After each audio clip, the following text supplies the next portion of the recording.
Hello, good evening everyone. ഗ്രൂപ്പിലുള്ള എല്ലാവർക്കും and special attention to Buhari sir. ഞാനിന്ന് first trial ചെയ്ത് നോക്കി. ഞാൻ ബിരിയാണി വെച്ചിട്ടുള്ള എനിക്കൊരു എക്സ്പീരിയൻസോ കാര്യങ്ങളൊന്നുമില്ല. എനിക്കൊരു ബോർമ കിച്ചണാണ് ഉള്ളത്, ബർഗറൊക്കെ ചെയ്യുന്ന. ബിരിയാണിയായിട്ട് യാതൊരു എക്സ്പീരിയൻസോ കാര്യങ്ങളോ ഒന്നും തന്നെ ഇല്ല. പക്ഷേ ഇത് ശരിക്കും ഒന്ന് വണ്ടറാക്കി കളഞ്ഞു. കാരണം ഞാനിത് കഴിച്ച് കഴിഞ്ഞ ശേഷം എനിക്ക് ഫസ്റ്റ് തോന്നിയത്, ഞാൻ മാത്രമല്ല ഈ അഭിപ്രായം പറയുന്നത്, ഞാൻ എൻ്റെ ഒരു ഫ്രണ്ട്സിന് കൊടുത്തു, എൻ്റെ മദർ കഴിച്ചു, എൻ്റെ വൈഫ് കഴിച്ചു. ഒരു പ്രൊഫഷണൽ ടച്ച്. ഇല്ല, നമ്മളൊരു പുറത്ത് പോയി നല്ലൊരു ബിരിയാണി കഴിക്കുന്ന ഒരു സിലോൺ ബേക്കോസം പോലുള്ള സ്റ്റാൻഡേർഡ്, ഇല്ല എറണാകുളത്ത് ഫേമസ് ആയിട്ടുള്ളൊരു ബിരിയാണി ഷോപ്പാണ് കായ്സ്.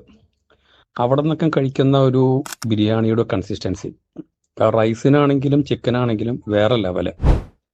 തീർച്ചയായിട്ടും എല്ലാവരും ഒന്ന് മസാല മേടിച്ച് എല്ലാവരും ഒന്ന് പരീക്ഷിക്കണം. I really got wonder. Because ശരിക്കും ഒരു പ്രൊഫഷണലായിട്ട് വീട്ടിൽ ബിരിയാണി ഇഷ്ടം പോലെ ഉണ്ടാക്കിയിട്ടുണ്ട്, അത് കഴിച്ചിട്ടുണ്ട്. അതിൻ്റെ ടേസ്റ്റ് വേറെയാണ്. അതിൽ വീട്ടിലാവുമ്പോൾ അവർ ഒത്തിരി കാര്യങ്ങൾ ഇൻഗ്രീഡിയൻസ് ചേർക്കും, നെയ്യ് ചേർക്കും, കാഷ്യൂനട്ട്. അപ്പം അതിൻ്റെയൊക്കെ ടേസ്റ്റൊക്കെ ആയിരിക്കും മുന്തി നിൽക്കുന്നത്. പക്ഷേ ഇത് ശരിക്കും പ്രൊഫഷണൽ. എനിക്കൊരു 99% വേണമെങ്കിൽ പറയാം, പ്രൊഫഷണൽ ആയിട്ടുള്ള ഒരു കൺസിസ്റ്റൻസി ഇതിൽ കിട്ടിയിട്ടുണ്ട്. ഓക്കെ, അപ്പോൾ എന്തായാലും ഫ്യൂച്ചറിലേക്കുള്ള ഒരു ബിസിനസ് പ്രോസ്പെക്ടസ് ഞാൻ മസ്റ്റായിട്ട് നോക്കിയിരിക്കും.